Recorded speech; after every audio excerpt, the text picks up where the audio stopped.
Jet Propulsion Laboratory, California. The year is 2022.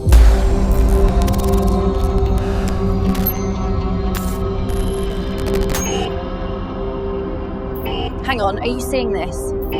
It's sending unintelligible data again. But all systems are functioning. And the antenna is fine. I'm not sure it's a malfunction anymore. What do you mean?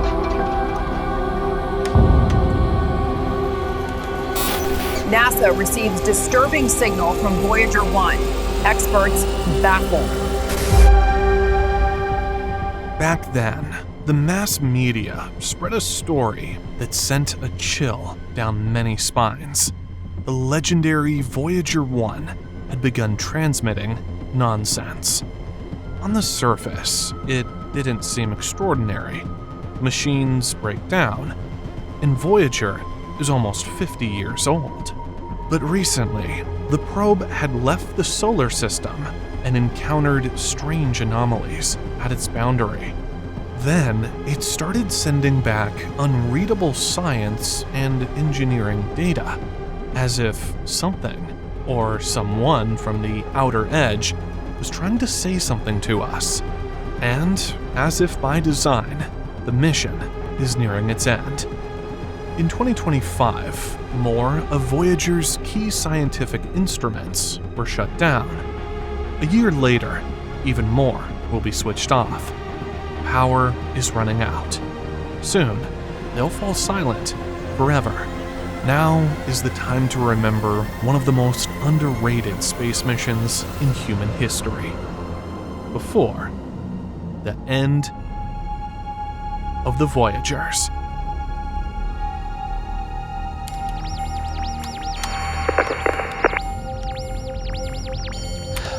We've lost the signal.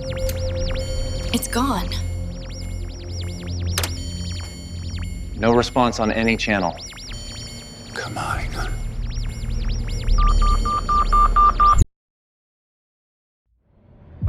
August 20th, 1977.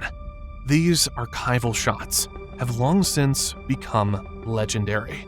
Cape Canaveral Space Center, on a bright, sunny day, and a Titan IIIe rocket is on the pad.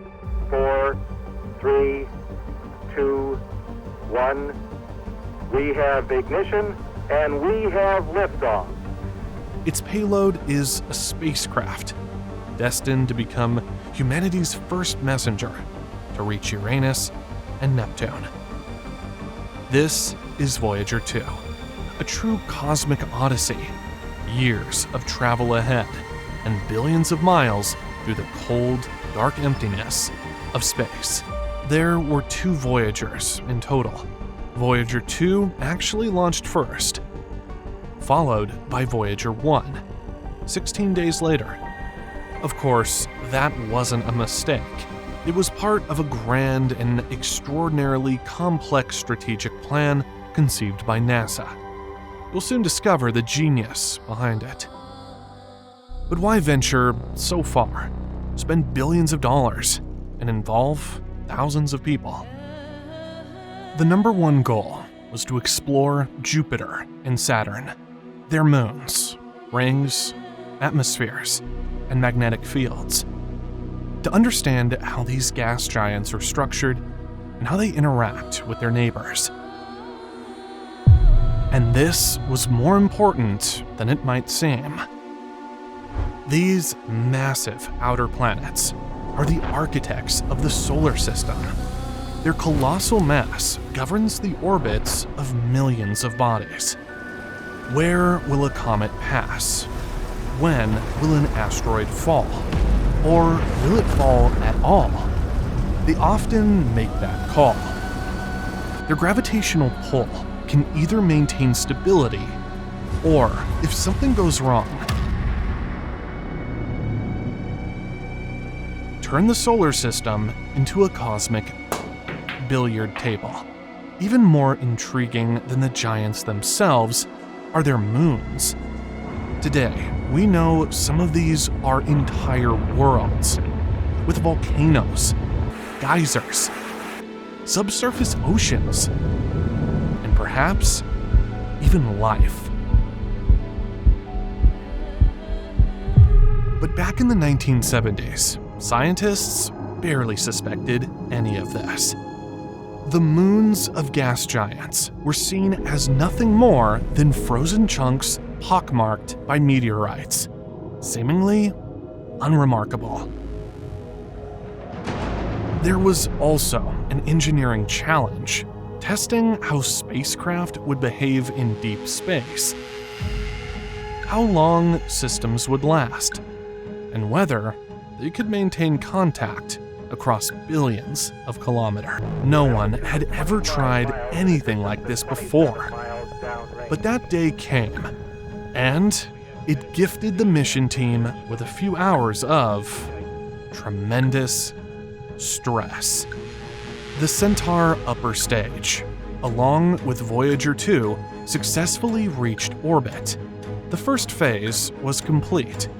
Now came the critical stage, an accurately targeted burn to send the spacecraft toward Jupiter.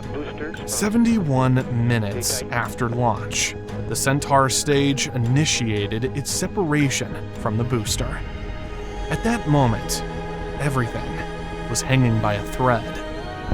When the separation sequence began, the Attitude and Articulation Control Subsystem, AACS, miscalculated and assumed separation had occurred too early, resulting in a perceived loss of orientation. It switched to the backup guidance system. This wasn't good news. The backup acts like a kind of safe mode, with many restrictions. And overall, things weren't going as planned. Fortunately, the Centaur module was equipped with its own control mechanisms and was functioning properly. In those critical fractions of a second, it autonomously corrected the error and stabilized orientation, just in time for Voyager separation. Everything seemed to have settled, but no one at the Jet Propulsion Laboratory, JPL, in Pasadena dared to relax. Nothing was over yet.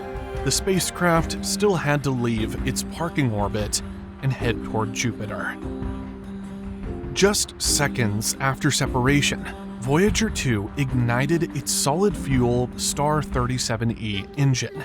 A powerful thrust began accelerating the probe. Those 45 seconds felt like an eternity for the mission team. 43, 44, 45. Done. Engine cutoff. Final velocity 10 miles per second. Nearly twice the speed at which satellites and the ISS circle the Earth. The trajectory was correct, but still, no one felt relaxed. Several errors and glitches piled up on top of each other that day. Protective systems, designed to activate when the probe was far from Earth, were accidentally triggered just hours into the mission. For an hour and a half, the spacecraft struggled to stabilize itself. Drop by drop, using small bursts of fuel, it carefully adjusted its antenna toward Earth until the onboard algorithm finally declared the Attitude stable. Yet, the system status data still raised concerns. It indicated that the platform holding the specific instruments hadn't deployed properly. Thankfully, it was a false alarm. A faulty sensor was to blame. In the end, the most critical issues were resolved, and 2 weeks later, it all happened again. Well, almost all. September 5th, 1977. The same Cape Canaveral. The same type of rocket, carrying nearly the same payload. Voyager 1 was ready for launch.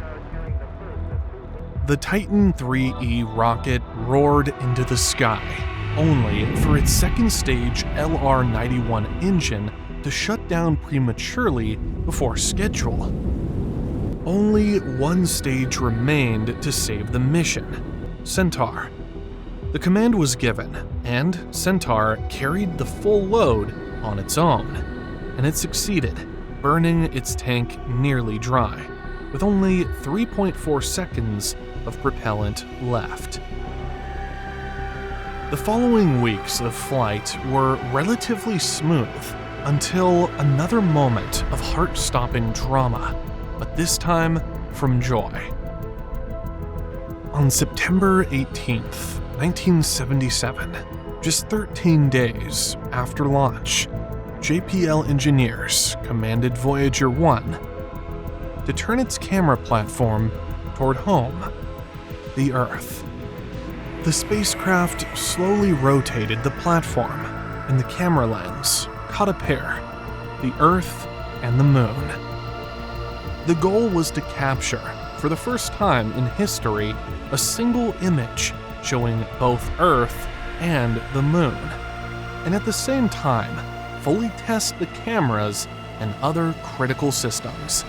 It was an entire special operation. JPL engineers took a series of images to be later combined into one, a total of 18 different angles, each captured through 3 color filters: red, green, and blue, resulting in a total of 54 frames. Since the antenna wasn't yet firmly locked onto Earth, the data was saved to onboard memory. It was only transmitted to Earth on October 7th and 10th, 1977. But NASA didn't rush to release what the probe had captured. After all, this wasn't exactly a smartphone selfie. The team would need months to carefully analyze the data and construct the final image. Meanwhile, the distance between the twin spacecraft was rapidly shrinking. December 15th, 1977, a historic day. Voyager 1 overtook its twin brother at a distance of approximately 106 million miles from Earth. It now became the leader in every sense, the farthest object from the Sun in the mission. But how was that possible? Why did the first Voyager launch second? And how did it manage to take the lead again? Why was it so complicated? The answer is simple. The probes had different flight paths. Voyager 2 was launched first because its route was more complex and slower, while Voyager 1 followed a more direct trajectory. And these routes weren't determined by fuel supply. The main engines were meant to be the planets themselves. The answer lies in celestial mechanics. The idea to visit all 4 outer planets came from the architecture of the solar system itself. And, as it often happens, it was noticed almost by accident. In 1965, a young graduate student at the University of California, Michael Minovich, made a groundbreaking discovery. While working at the Jet Propulsion Laboratory, he mathematically proved that a spacecraft could use a planet's gravity to accelerate without burning fuel. Then, his colleague, engineer Gary Flandreau, noticed something that made everyone realize we have to act quickly. We have to start now. There came a rare opportunity, one that comes only once in a lifetime. There would be no second chance. Not in 10 years, not even in 50. Only in 176 years. Once every 176 years are they all together on the same side of the sun. Once every 176 years, the outer planets align in a rare configuration that allows for a series of gravity assist maneuvers. This is when a spacecraft passes very close to a planet, but at a tangent. This should also be done at high speed. If done precisely, the planet's gravity acts like a slingshot or trampoline. And if you approach Jupiter the right way, Jupiter will grab the spacecraft gravitationally and fling it out like a slingshot. Imagine throwing a ball at a fast-moving truck. The ball bounces off and flies away faster than before, as if it took some of the truck's momentum. The spacecraft does the same. It flies past the planet and picks up some of its orbital energy, all while using almost no fuel. Just physics and extremely precise calculations. Then, the spacecraft flies to the next planet and repeats the trick. Again and again. 4 times in total. Jupiter, Saturn, Uranus, Neptune. And so, and it turned out that what he discovered was that in 1977, a spacecraft could fly by Jupiter, onto Saturn, onto Uranus, and then finally onto Neptune, all in the order. Here's what the Voyager trajectories ultimately looked like. Voyager 2. Launch and insertion into a heliocentric orbit. Jupiter flyby with a gravity assist, redirecting its path toward Saturn. Adjusting its trajectory using another gravity assist near Saturn, turning toward Uranus. Yet another maneuver at Uranus, a slight trajectory tilt toward Neptune.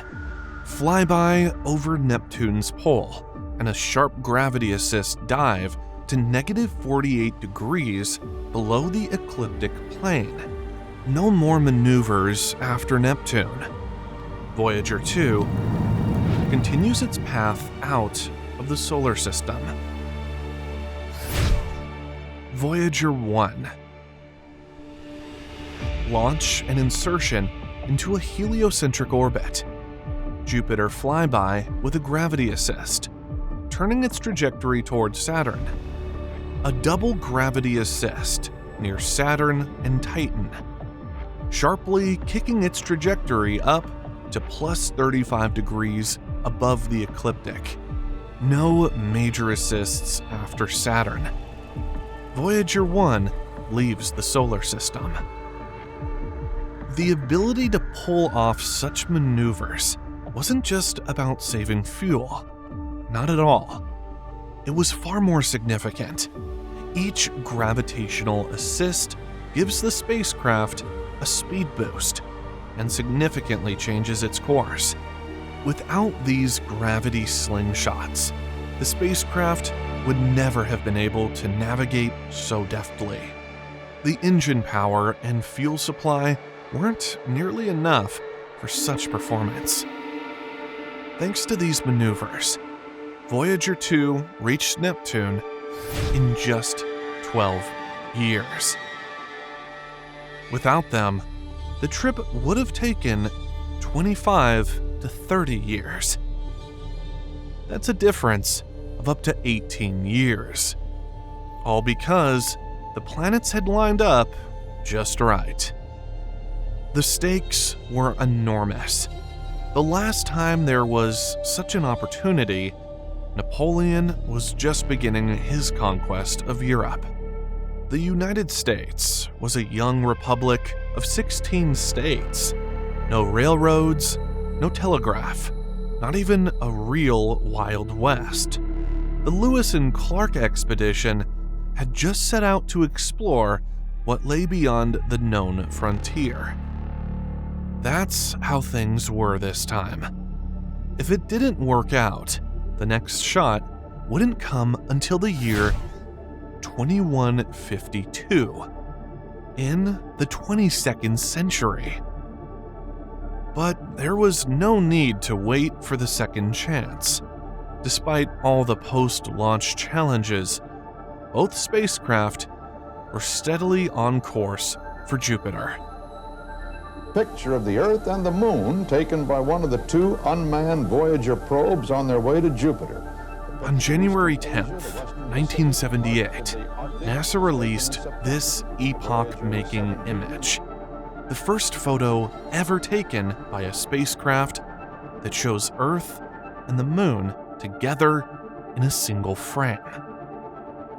At the JPL lab, they processed the images, 3 black and white frames. Each was passed through a color filter, red, green, and blue, then combined into a single full-color image. But that wasn't enough. The Moon is much dimmer than Earth, so its brightness was tripled to keep it from getting lost in the picture. This wasn't just a PR move. The very existence of this photo confirmed that Voyager 1's cameras and data storage systems were working properly and ready for future achievements. And that in itself was an almost unbelievable achievement, because from the perspective of 2025, it's hard to grasp how such a mission was even possible in those days. Now, it's just hard to fully comprehend how long ago that was. At the time, NASA was younger than Facebook is today, and in some ways, still looked like a startup, despite its earlier successful missions. There were no shuttles, no ISS, no Mars plans. The internet didn't exist. GPS didn't exist. Mobile phones didn't exist. Star Wars had just hit the theaters. The Beatles had broken up only 7 years earlier. America had barely heard of Steve Jobs. And the USSR had no intention of falling apart. People wrote letters to each other on paper with stamps. It was a completely different world, a completely different century. So what exactly were the Voyagers? And how were they even built in those days? They were meant to be scientific stations, fully equipped with cameras, spectrometers, magnetometers, and more. The Voyagers had to gather vast amounts of data, record it, transmit it to Earth, receive new commands, and do this for years on end. No one before had attempted anything so ambitious in space, with that level of quality across such distances. So that became the urgency for creating a new kind of spacecraft that could actually venture this far deep into space. In 1972, NASA approved a new project called Mariner Jupiter Saturn 1977. It wasn't until 5 years later that the mission received its iconic name, Voyager. But active spacecraft development started exactly at that time. John Cassani was in charge of the engineering side of the project, and Edward Stone became the scientific director. For reliability, most of the systems were duplicated, including computers and navigation units. In fact, from the very beginning, they decided to build 2 identical spacecraft so that each could back up the other. If something happened to one, the other could complete the mission, or at least part of it. Engineers often hand-tested individual components for maximum dependability, because once launched, nothing could be repaired. And the mission was expected to last decades, with many complex maneuvers ahead. What kind of machine could pull that off? Each Voyager consists of a sealed body shaped like a decagonal prism, 20 inches tall and 70 inches across. Mounted to it are a high-gain antenna, 144 inches in diameter, for communication with Earth, thrusters, radioisotope generators, a radiator plus deployable booms for scientific instruments. The probe's total mass, excluding fuel, is about 1,600 pounds. In height, it stood roughly as tall as a grown man.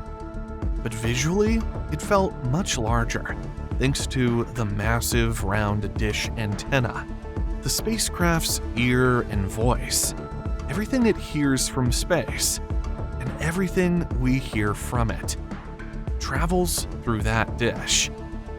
And now we come to something that today sounds almost like a joke. 3 separate computer systems control the spacecraft, with a combined RAM of about 68 kilobytes. In 2025, most people will need to pause for a moment to fully grasp what that number means. Your smartphone has gigabytes, or even tens of gigabytes, of RAM. 1 gigabyte equals roughly a billion bytes. 1 megabyte has 1,000,000 bytes. 1 kilobyte is just 1,000 bytes. Your smartphone has 240,000 times more memory than all the computers on Voyager have. All navigation, all telemetry, every system control, this all ran on less memory than the file size of your Facebook profile picture. Today, even a kettle or an iron can have more memory than a spacecraft from that distant era. It's hard to wrap your head around. The Voyagers also had data storage to keep important data on board, like today's flash drives. Only back in 1977, that flash drive was a magnetic tape recorder with a capacity of 67 megabytes. That was enough for no more than about 100 images taken by the cameras. These were stored on tape until they could be transmitted to Earth. Yes, it's worth noting that the Voyagers would have been just useless hunks of metal without ground stations, and the farther they traveled, the more critical those stations became. April 1978. Voyager 1 had already traveled a staggering 165 million miles from Earth. That's both good and bad news. Good because it was already closing in on Jupiter. Bad because communication was getting worse. But this was expected, and the spacecraft successfully took its first test black and white photos of the gas giant and began transmitting them back to Earth. After that, it began snapping photos every 96 seconds. For the next 60 Jovian days, that is 25 Earth days, these would later be compiled into a time-lapse zoom-in video. The quality of the frames resembled silent, retro Chaplin-era film, but even those were beyond the wildest dreams of Earth-based telescopes at the time, even with such a weak signal. Radio waves travel at the speed of light, and distance becomes a bigger problem the farther you go. Every command sent from Earth took 15 minutes to reach the spacecraft. To put this into perspective, it takes only 1.5 seconds for a signal to reach the moon. Every command was like a game of space ping pong. Earth sends the instruction. It takes 15 minutes to get to the spacecraft. That means, even at the first mission destination, Earth had to wait half an hour for a response to any request. That's how far away Jupiter is. And if distance is one challenge, Signal strength is another. The signal sent from Voyager depended on its onboard transmitter, and its power was... Here, we really need to pause to let this sink in. 23 watts. That's startling. Not kilowatts, just 23 watts. A typical non-LED household light bulb uses more power than the transmitter of a spacecraft bound for Jupiter and beyond. Strange as it seems, that's the reality of deep space missions. Anything more would have required power that the spacecraft simply didn't have. So, this faint signal had to be captured and decoded without a single error. It took scientists years to make that possible. While engineers were assembling the Voyager prototypes, something just as important was happening in 3 distant corners of the world. Goldstone, California, the Mojave Desert, Robledo de Chavela, the hills near Madrid, Spain, Tidbinbilla Valley near Canberra, Australia.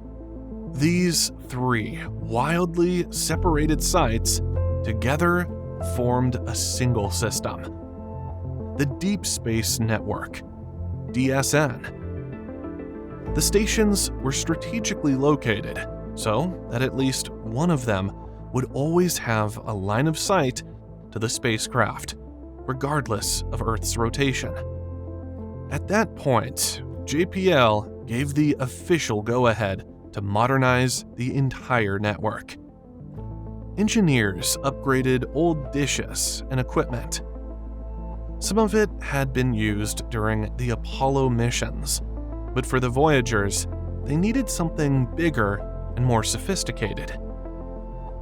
By 1977, each DSN station had one massive 210-foot antenna and several older, smaller ones, 85 feet across, left from the 1960s. Scientists planned to add new, more powerful 112-foot antennas, and the old 210-foot dishes, they were going to get extensions, rings around their edges, to expand them to 230 feet. At the heart of these antennas were special signal receivers, ruby masers. These devices, similar to lasers but working with radio waves instead of light, were to serve as ultra-sensitive microphones because they operated at near absolute zero temperatures. This was the only way to reduce noise to unprecedented levels. The station was made unbelievably sensitive because it needed to hear a whisper of a signal from millions of kilometers away. That barely audible 23-watt transmitter was expected to send data back to Earth for decades. Everything each Voyager could reach using the best instruments of its time.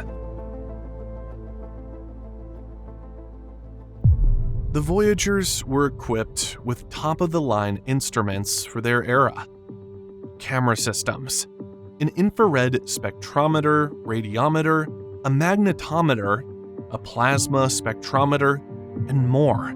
A total of 11 instruments on each spacecraft. Without exaggeration, the cameras were a feat of engineering mastery for their time. They included 2 independent modules, a narrow angle and a wide angle camera. The narrow angle camera acted as a kind of telescope designed to capture details of moons and planetary surfaces. The wide angle one was used for panoramic views, ring systems, and global atmospheric images. By today's standards, the resolution was modest, 800 by 800 pixels. But in 1977, that was state-of-the-art. The cameras could capture images through various filters, from ultraviolet to near-infrared. One filter was tuned to what's called the methane band. Not a stripe in the image, but a narrow range of wavelengths, where methane absorbs light particularly strongly. This allowed scientists to see what's hidden in normal light. Cloud layers, atmospheric structures, and even chemical composition differences.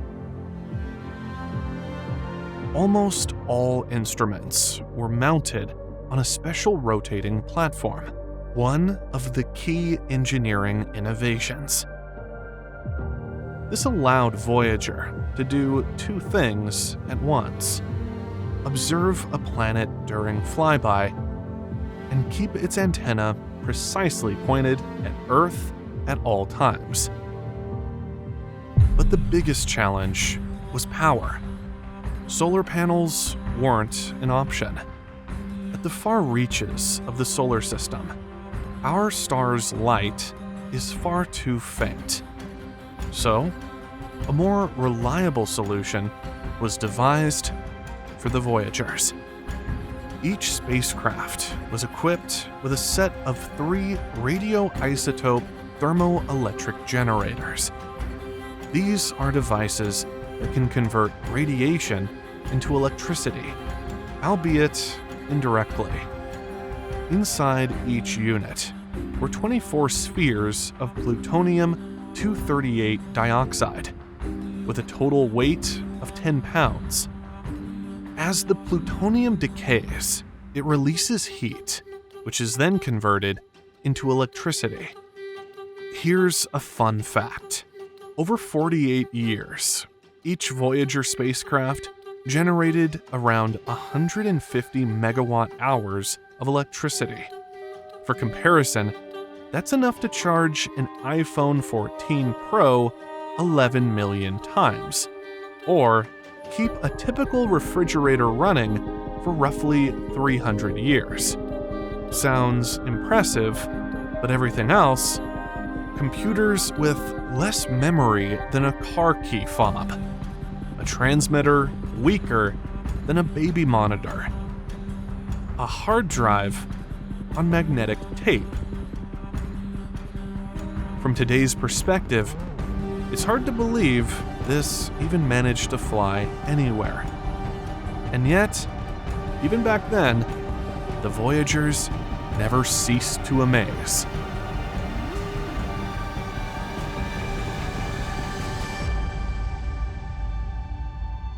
On September 8th, 1978, Voyager 1 exited the asteroid belt between Mars and Jupiter. On October 21st, Voyager 2 followed. This stage was considered risky. Understandably so. It's the asteroid belt, after all. But few on the team doubted success, because 2 other twin spacecraft had already blazed that trail earlier. Yes, the Voyagers had predecessors. On March 2nd, 1972, 5 years before the Voyager missions, an Atlas Centaur rocket launched from Cape Canaveral. It carried the Pioneer 10 spacecraft into space. A year later, its twin brother, Pioneer 11, followed. They became the first explorers to reach Jupiter and Saturn. It was something like a reconnaissance mission. The Pioneer's goal was to find out whether it was even possible to pass through the asteroid belt without incident. The Voyagers were set for a full-scale expedition, infinitely more complex. But in some sense, the Pioneers paved the way. Now, we know that it's possible to fly straight through the asteroid belt, without even hitting a single rock. But back then, no one knew that, just as no one fully understood Jupiter's role in shielding Earth from asteroid threats. And not so long ago, space reminded us that those threats are real and sudden. The end of the world could come at any moment, without warning. In 1994, the entire world held its breath, watching a terrifying cosmic event unfold right in our celestial backyard. Comet Shoemaker-Levy 9 was on a collision course with Jupiter. A massive rock, 1.1 miles across. There wasn't any doubt it would collide with the gas giant. But no one knew exactly what would happen. Nothing like this had ever been observed up close. What followed was more spectacular than anyone imagined. Jupiter's gravity tore the comet into 21 fragments as it approached the giant, each between 100 and 3,300 feet across. One after another, they slammed into the planet like an artillery barrage. Each impact left massive scars on the gas giant's atmosphere. Some were the size of Earth. This is how Jupiter often takes blows that could otherwise be headed for us.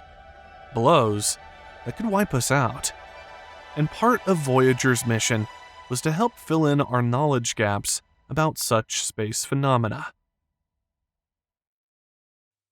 Early 1979. A year and a half of waiting, immense effort, and frayed nerves finally reached their climax. Excitement, tension, and eager anticipation were building among the scientists as Voyager 1 finally approached Jupiter. On January 6th, 1979, the close observation phase began. The spacecraft took its first detailed images of Jupiter.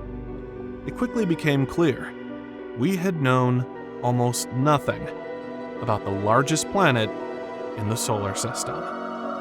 It turns out Jupiter has rings. Not as bright as Saturn's, but still, who would have thought? This discovery came as a complete surprise to scientists. But the closest flyby was still 2 months away.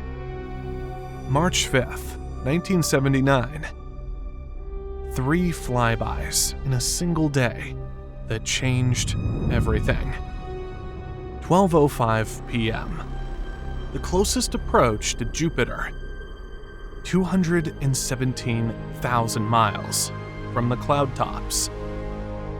It was during these days that scientists were able to study Jupiter's banded atmosphere in unprecedented detail, full of vortices, storms, and wave patterns along the belt boundaries. Scientists got to know the size and shape of the Great Red Spot. For the first time, it became clear that it is a giant, stable vortex with fascinating details inside. 3:14 p.m. Voyager 1 approached the moon Io. Not yet at its closest, but on March 5th, while flying near Jupiter, the spacecraft began transmitting shocking images to Earth. At first, a strange cloud was spotted near Io's edge. Initially dismissed as a camera defect, but then everyone realized a volcano was erupting in real time. Later, it was named Pele, the largest volcano on Io. It was the first time in history that an active volcano had been observed outside Earth. In images processed over the next few days, 8 more active volcanoes were discovered. 6:19 p.m. The spacecraft flew past the moon Europa at a distance of 455,937 miles. Not extremely close, but close enough for major discoveries. The surface was found to be almost entirely icy, without the usual craters seen on other moons. This immediately led to the hypothesis that the ice might be young and unstable. Gigantic cracks and ridges crisscrossed the surface as if the ice crust had fractured and shifted slightly. Such patterns had never been seen before. The theory of a subsurface ocean has since become widely accepted. It was a sensation because where there is an ocean, there could also be life, or at least a habitable environment. The next day, on March 6, 1979, 2 major flybys took place. 2:15 a.m., Voyager 1 flew past Ganymede at a distance of 71,000 miles. This moon turned out to be larger than Mercury, but with very low density. It was discovered to be composed of about 50% ice.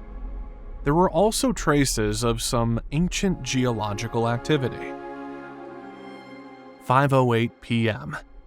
Voyager 1 flew past Callisto, passing just 78,000 miles away from Jupiter's outermost major moon. For the first time, enormous craters and ancient, heavily scarred plains could be seen in high resolution.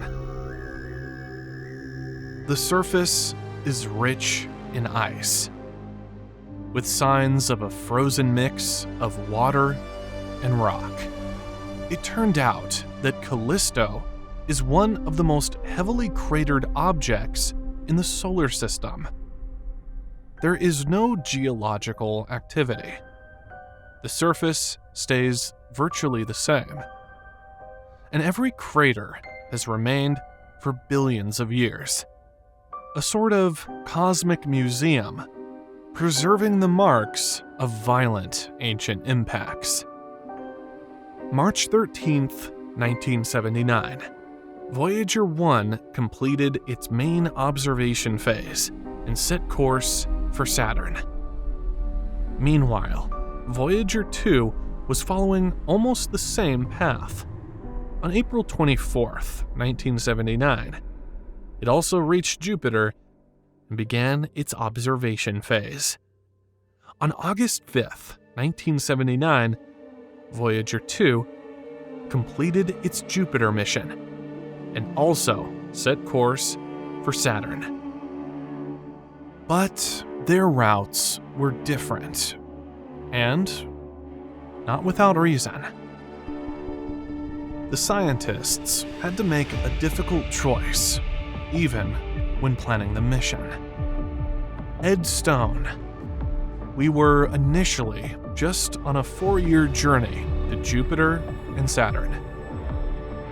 The original mission was only planned to last 4 years, covering only Jupiter and Saturn.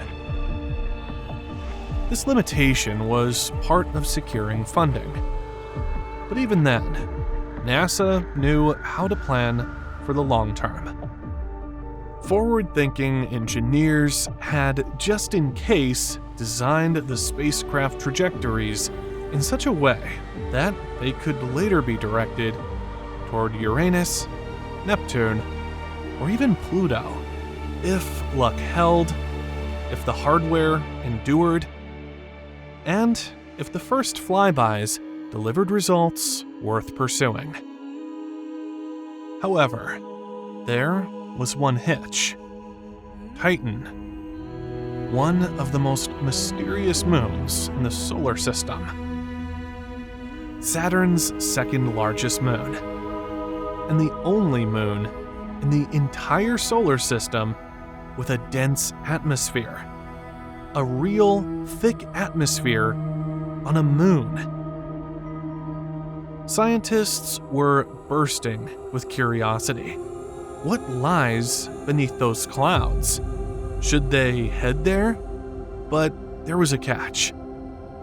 To observe Titan up close, Voyager 1 would have to change its trajectory, and that meant it would miss the chance to ever arrive at Uranus or Neptune. That's where the mission reached a crossroads. Two options were on the table. Either send the spacecraft to Titan, sacrificing the journey to the outer planets, Uranus and Neptune, or let it fly past Saturn without deviation, keeping alive the possibility of reaching Uranus and Neptune, and perhaps even Pluto. The team faced a brutal decision. The mystery of Titan's atmosphere, here and now, or the icy giants, Uranus and Neptune, farther and later, closer and guaranteed, or distant and risky. The decision was made. Voyager 1 would head for Titan and end its planetary tour after Saturn. Voyager 2 would bypass Titan and continue on toward Uranus and Neptune. And Pluto would have to wait another 35 years until the New Horizons mission. So, Jupiter's gravity gave the Voyagers the necessary boost. And by November 1980, the first spacecraft reached the Saturn system. On November 12th, it came extremely close to Titan, just about 4,000 miles away. And in the end, Titan delivered an unpleasant surprise. The thick atmosphere made direct observation of the moon's surface impossible. The visible spectrum stood no chance. Not a single image of the surface could be obtained. But analysis revealed something strange. The surface temperature was close to the so-called triple point, where a substance can exist simultaneously in liquid, solid, and gas states. Just as we see solid ice, liquid water, and water vapor coexist on Earth. But in the case of Titan, the substance in question isn't water. It's methane, liquid methane, rivers and lakes, entire landscapes made of hydrocarbons. This gave rise to the idea of a new mission, a separate, specialized one, to peek beneath those clouds. Decades later, it would evolve into the Cassini mission. But that's another story. The disappointment over Titan's cloak of secrecy didn't last long, because on the very same day, Voyager 1 made its closest flyby of Saturn, the most beautiful planet in the solar system, revealed itself to Voyager 1's cameras in all its splendor. The first detailed images of Saturn's rings were captured. It turned out everything was far more complex than previously thought. What had once been perceived as a couple of dense arcs turned out to be hundreds of ultra-thin rings, intertwined, layered, with varying shades and structures. A mesmerizing play of shadows across a colossal celestial body that seems incredibly delicate. During the flybys of the moons, the spacecraft captured images of such high quality that at the time, they were almost hard to believe. On November 13th, 1980, the spacecraft captured close-up images of the moon, Mimas. It became a meme long before the meme era. Thanks to a perfectly placed crater, it looks almost exactly like the Death Star from Star Wars. A coincidence, but one that certainly delighted Star Wars fans. Just a day later, the probe flew by the moon, Iapetus, although only from a distance. What immediately stood out was its coloration. The two hemispheres are strikingly different from one another. The theory that the moons Epimetheus and Janus periodically swap orbits was confirmed. Nothing like this has been observed anywhere else in the solar system. It's possible that, long ago, these moons were part of a single body. Scientists also discovered something very unusual and gave it a poetic name: shepherd moons. These are tiny moons that herd the rings of Saturn, keeping their particles in place and preventing them from drifting apart. Their gravity acts like a leash, maintaining order amid the chaos. Here's what the shepherd moon Prometheus looks like. In short, Saturn proved as spectacular a success for scientists as Jupiter had. At that time, it was time for the Voyagers to say goodbye to each other forever. After the Saturn system, the paths of the Voyagers diverged. Voyager 1 received a powerful gravitational boost, essentially leaping out of the ecliptic plane in which the planets orbit. Hurtling upward at 10 miles per second, it became the fastest human-made object ever at that time. As it departed, as if bidding farewell, the spacecraft quickly flew past 3 more moons in just 16 hours. Enceladus, Rhea, and Hyperion. Its mission within the solar system was over. From then on, what lay ahead was an eternal solo voyage into interstellar space. Voyager 2 remained within the planetary family and continued its odyssey. The next destination, Uranus.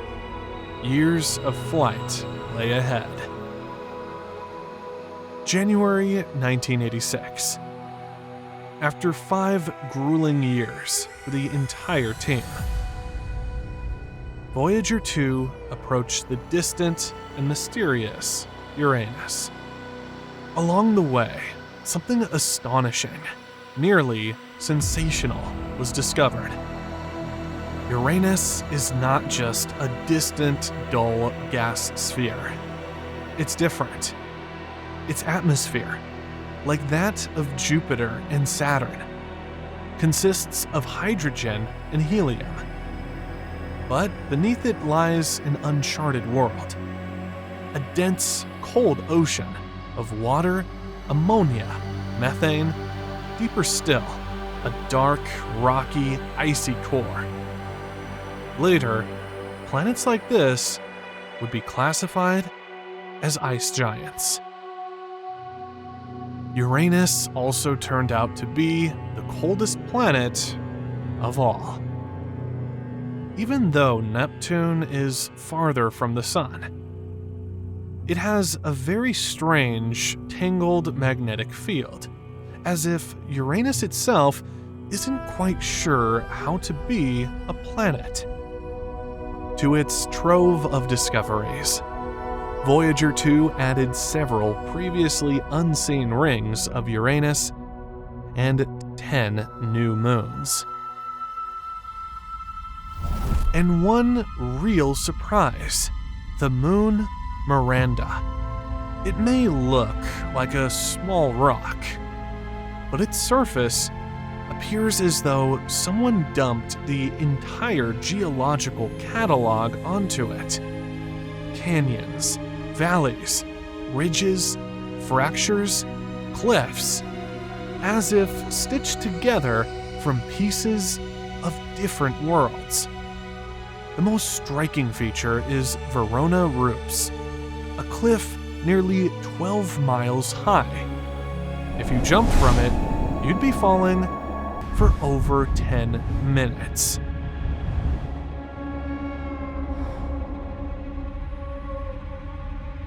August 1989.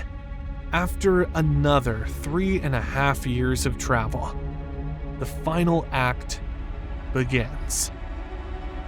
The probe approaches Neptune, the last planet in the solar system. Neptune's atmosphere greets Voyager 2 with literal storms. The planet is wrapped in massive storms,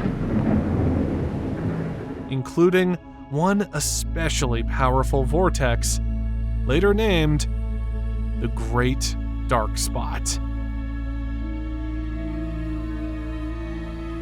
During its flyby, Voyager discovered 6 previously unknown moons. It also managed to capture close-up images of Triton, Neptune's largest moon, an icy world orbiting in the opposite direction to Neptune's rotation. Such retrograde orbits are exceptionally rare. Scientists believe Triton was once a free-floating body in the Kuiper Belt, until Neptune captured it, pulling it from its original orbit. There are cryovolcanoes on Triton's surface, liquid nitrogen eruptions with plumes up to 5 miles high. Near the equator, there are frozen lakes and terraced formations rising a full kilometer high. It's believed that Triton's orbit once shifted due to tidal forces. Its surface melted and refroze repeatedly. And possibly, beneath all that ice, there still exists an ocean, one of the most inaccessible in the entire solar system. It was here that Voyager 2 solved one of the oldest astronomical mysteries, the case of the so-called Planet X, a hypothetical object believed to impact Uranus's orbit. During its flyby of Neptune, Voyager 2 measured the planet's mass with unprecedented precision. That single measurement resolved all questions about that phantom planet. Astronomers once noticed Uranus's orbit behaving oddly, as if influenced by some invisible mass. That led to the discovery of Neptune, whose gravity explained some of the deviations, but not all. This prompted the search for another, more distant planet, and Pluto was found. But soon it became clear. Pluto's mass was far too small, just 1/500th that of Earth, and couldn't possibly account for the remaining deviations. Thus, the Planet X hypothesis was born about a large, undiscovered world beyond known orbits. That's where Voyager played a key role. It wasn't looking for Planet X directly, but it sent high-precision data on the mass and gravity of the giant planets, especially Jupiter and Saturn. Taking those into account, astronomers recalculated Uranus's trajectory and found there was no anomaly at all.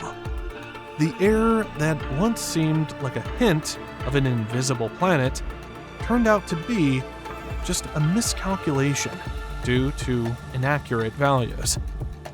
In the end, it all added up. The mysterious Planet X turned out to be a phantom.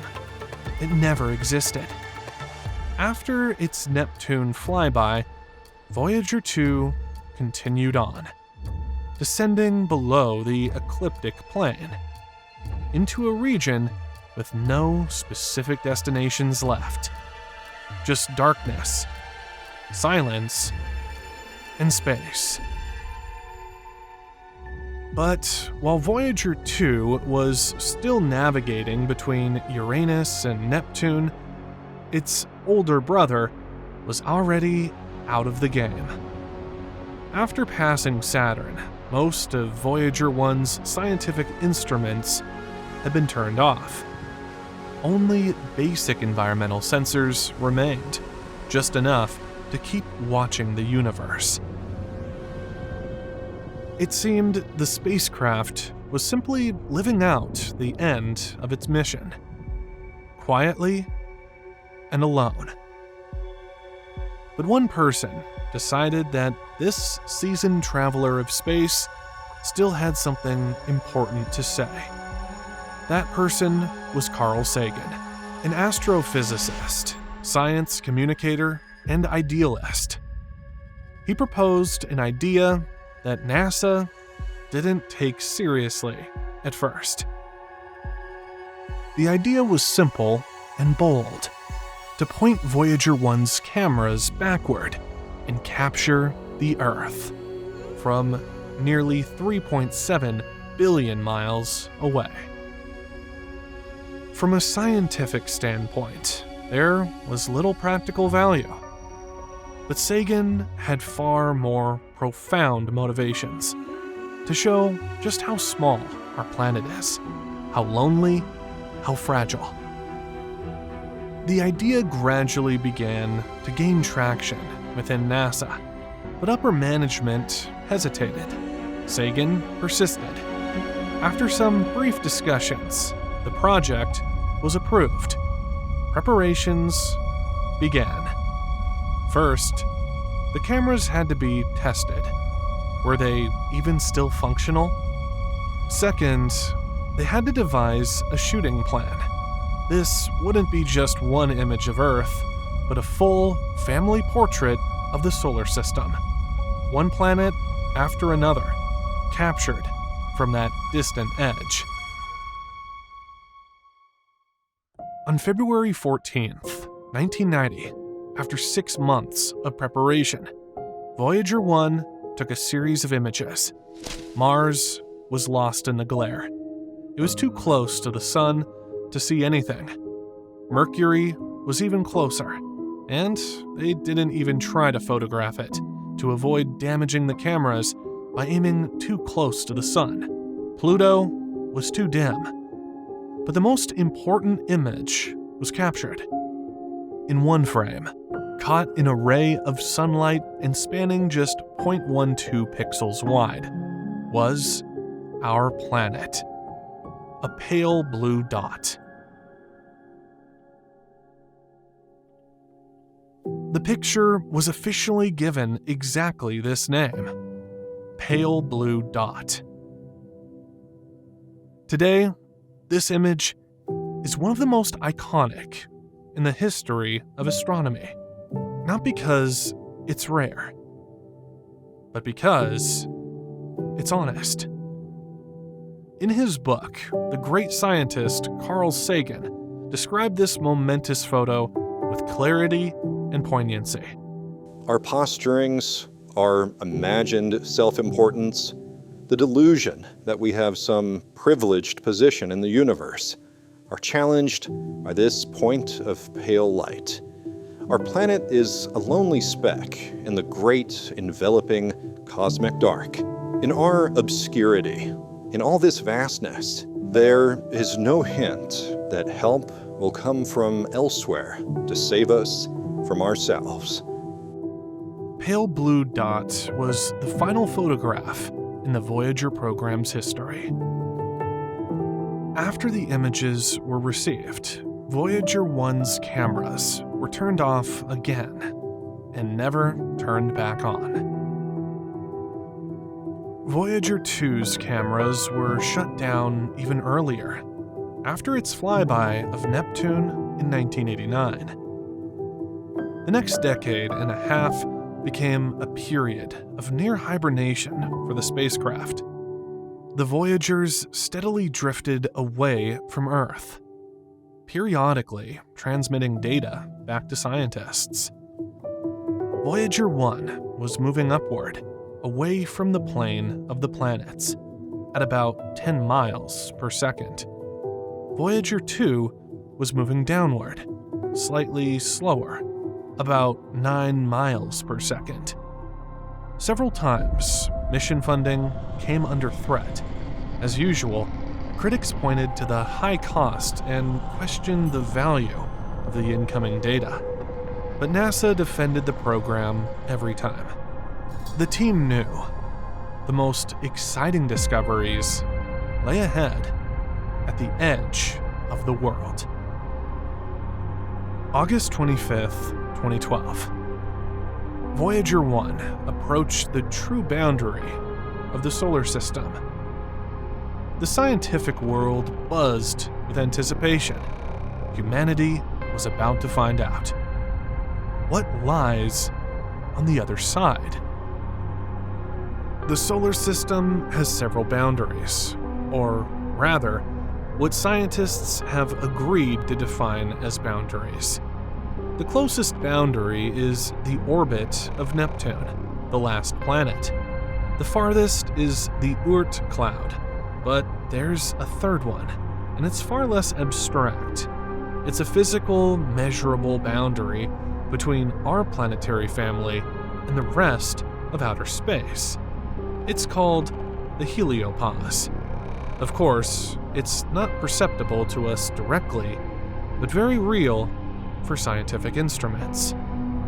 This boundary forms a vast bubble around the Sun, known as the heliosphere. This bubble is filled with the Sun's particles. There are far more of them than particles from space. Outside the bubble, it's the opposite. Galactic particles outnumber solar ones. For a long time, this was purely theoretical. No one knew exactly where the heliopause was or what would happen when a spacecraft crossed it. In August 2012, theory became fact. Scientists held their breath. Voyager 1's instruments detected a sudden drop in solar particle density and a sharp rise in galactic cosmic rays. The spacecraft had crossed the boundary. It became the first human-made object in history to leave the heliosphere. NASA made the official announcement a year later, in September 2013, after thoroughly analyzing the data. 5 years later, Voyager 2 also reached the heliopause, slower, but with the same outcome. In November 2018, it too entered interstellar space. The Voyagers were never designed for this phase of the mission. Built in the 1970s, they were originally meant for planetary exploration. By the time they reached interstellar space, many instruments had stopped working. Some deliberately shut down to conserve power. Others had simply failed. Yet, even in this state, the spacecraft managed to gather vital data. For example, we learned the heliosphere is not symmetrical. In the northern hemisphere, it bulges outward. In the southern hemisphere, it curves inward. This altered our understanding of how the solar system interacts with the galactic environment. The Voyagers even challenged long-standing assumptions in the scientific community. Many expected the magnetic field to change direction abruptly upon crossing the heliopause, as if the spacecraft would step over a clearly marked line. But that didn't happen. There was no sudden shift. Instead of a wall, there was a smooth bend. The magnetic field lines gently curved sideways, as if someone had quietly redrawn the lane markings on a road. This came as a surprise and proved that space is more complex than our models had suggested. Even where we thought everything was well understood. Even decades later, even with half their instruments offline, the Voyagers continued to make discoveries. Not dramatic ones, but important ones. And the farther they went, the more questions remained. But no longer about the cosmos, but about us. Over time, the Voyager mission began to pose nearly philosophical questions to its own creators. For example, how do you operate a machine that outlives the people who built it? Nearly half a century has passed. In that time, dozens of parts have been lost, literally. Somewhere along the way, manuals and schematics disappeared. Some things were simply never written down at all. Many engineering decisions now exist only in the memories of those who made them. And when those people left, so too did the understanding of why certain things were done one way and not another. At times, it reached absurd levels. In the early 2000s, engineers suddenly discovered that the Voyager computers had been programmed to shut down in 2010. Just turn off. Why? No one knows. They searched for veteran team members, but no one could remember who had added that command or why. But the problem isn't just in the code, it's people. That's the real challenge. When the project began, it was run by young engineers, many fresh out of university. Today, most of them are in their 80s. They need to be replaced with people who can work with 1977-era technology, computers with kilobytes of memory, programming in long-forgotten languages, hardware architectures so obsolete no one uses them anymore. This isn't just a technical challenge, it's a lesson. If humanity truly wants to carry out multi-century missions beyond the solar system, we must learn how to maintain our technology for generations to come. And be ready for the most unusual, most unexpected scenarios. For example, what if Voyager suddenly starts doing something it's not supposed to do? Or begins sending NASA not routine status updates, but a message in an unknown language? Because something like that has already happened. Not long ago, right when the whole world was already on edge. March 2020. While the world was locking down for the pandemic, Australia's branch of the Deep Space Network also went offline. The 230-foot DSS-43 radio telescope, the only antenna that could reach Voyager 2, went in for a major upgrade, the first one in 30 years. Technicians removed its feed system, replaced the actuators, and installed new amplifiers. Instead of old transmitters, the dish now had tens of kilowatts of clean power. Meanwhile, the probe continued sending telemetry to Earth, but it could no longer receive commands. We heard it, but it didn't hear us. The Voyagers are fully autonomous. Each holds its flight plan in memory.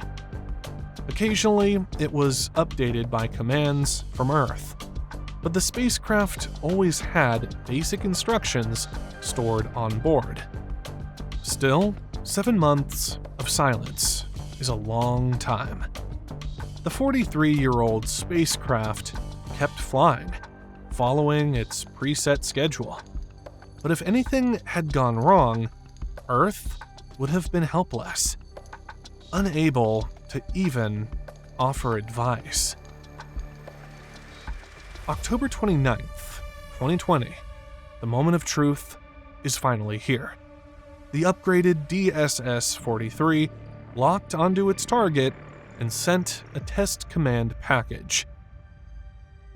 Tens of kilowatts of radio power compressed into just a few lines of code. The signal sped through interstellar space for 17 hours before Deep Space Network receivers finally confirmed it. Message received and read.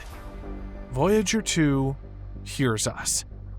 It confirmed receipt, executed the commands, and continued reporting. I'm still operational. Battered by time and galactic winds, the aging spacecraft was still functioning, but not its twin. May 2022, Voyager 1 began acting strangely. Telemetry from its AACS subsystem, the one that controls antenna orientation toward Earth, suddenly turned into gibberish. The signal came through, commands were received, but the data itself made no sense, as if someone had added a filter or rewritten the source code.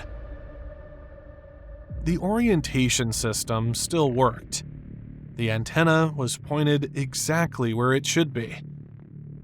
But the report sent by AACS looked as if the probe had gone mad. By this point, Voyager 1 was already far beyond the boundaries of the solar system. These events gave a powerful boost to conspiracy theories. People claimed that beyond the solar system lies some alien space governed by different laws of physics, or that there's no space out there at all, just some kind of bubble, with Earth floating inside a void of who knows what. Maybe that signal wasn't from Voyager at all. Perhaps it was a kind of radio echo, an imprint of some foreign medium. But scientists and engineers were more down to earth. They puzzled over the anomaly for a long time, until they found the cause.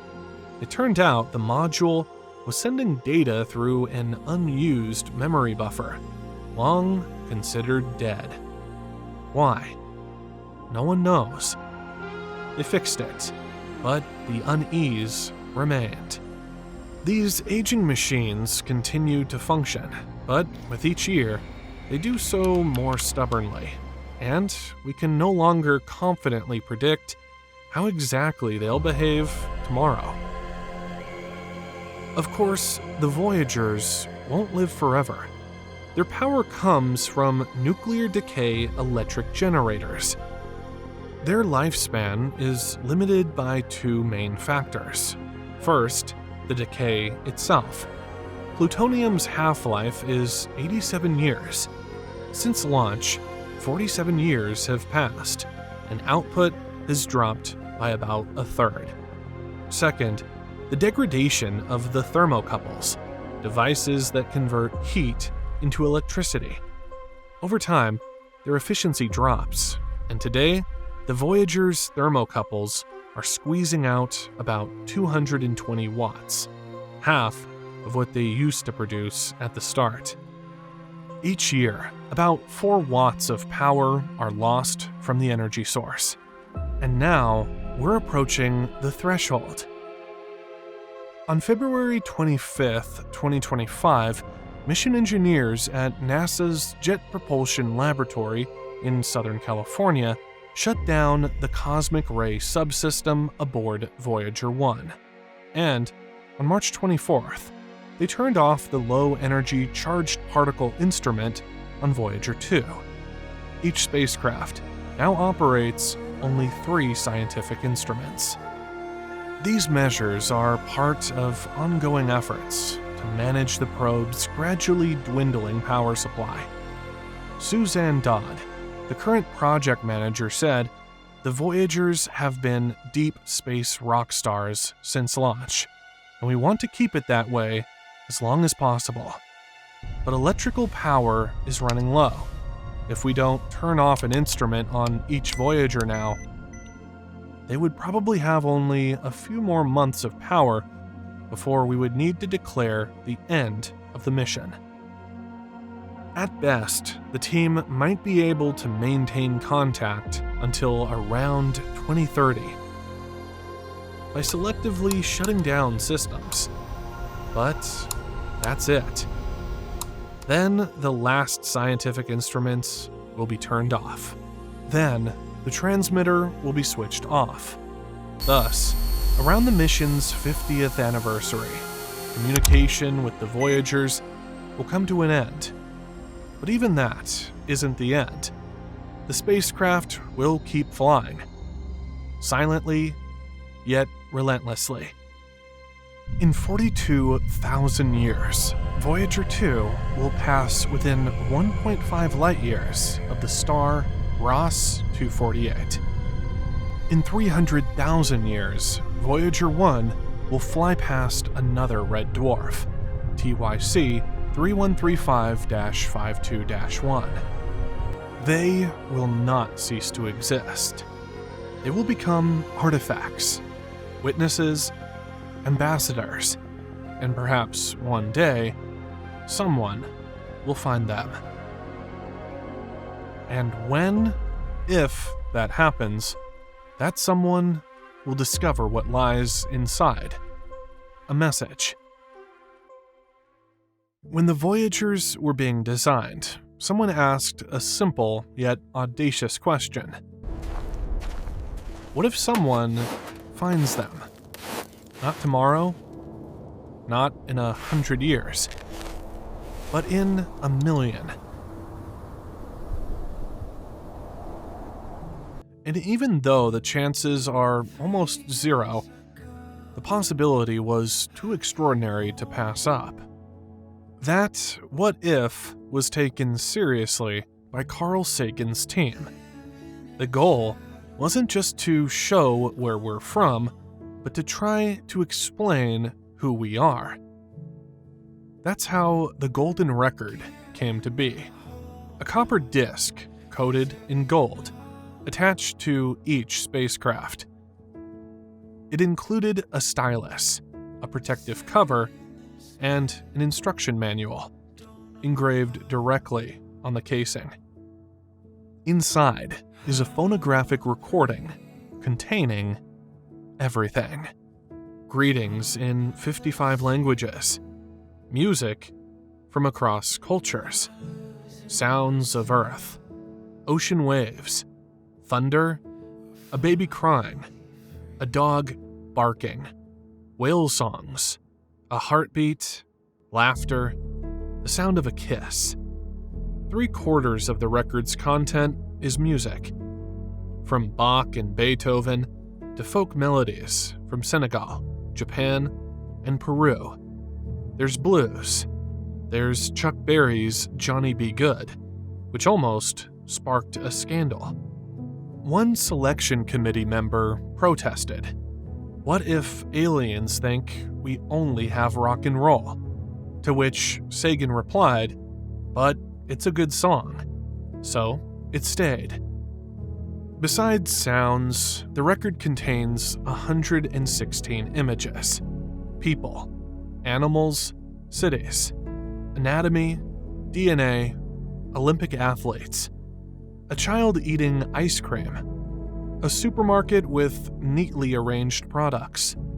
All this is encoded as a signal and imprinted into the grooves of the disc. The protective cover includes engraved instructions for how to decode it. Next to it is a diagram of the hydrogen atom, a pulsar map showing the location of the sun, and directions for how to play the recording. Even a radiometric timestamp, a thin layer of uranium-238 with a half-life of 4.5 billion years.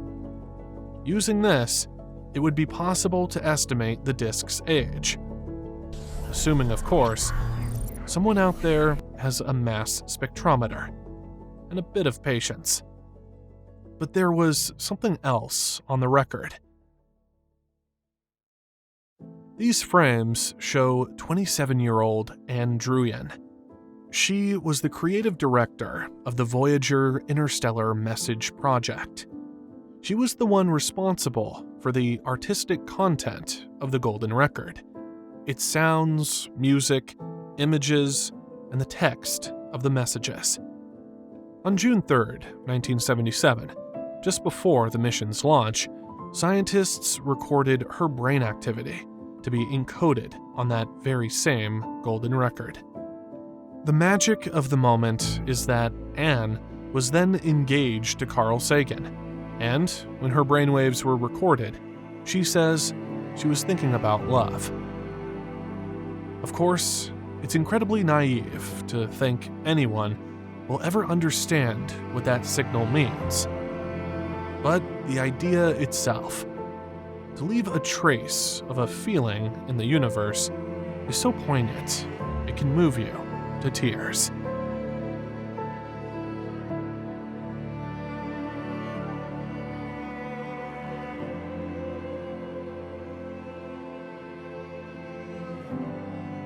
What's next? Earth will keep listening, carefully, reverently, to the steadily fading whispers of the Voyager transmitters, until around 2030, maybe a little less, maybe a little more, until their nuclear hearts eventually grow cold. After that, they will fall silent forever. But the Voyagers will still continue their journey, now silently, without contact, without power, without a destination, but not without meaning. They will drift through the void for millions of years, and perhaps one day, someone will find them, decode the message, and understand its meaning. They will hear greetings in dozens of languages, the sound of waves, a child's laughter, birds singing. They'll look at photographs and see mountains, cities, and faces. They'll listen to music, from Bach to the blues. And they'll think, what a strange, noisy, stubborn, and endlessly alive civilization this was. One that was always searching, suffering, creating, and always thinking about love.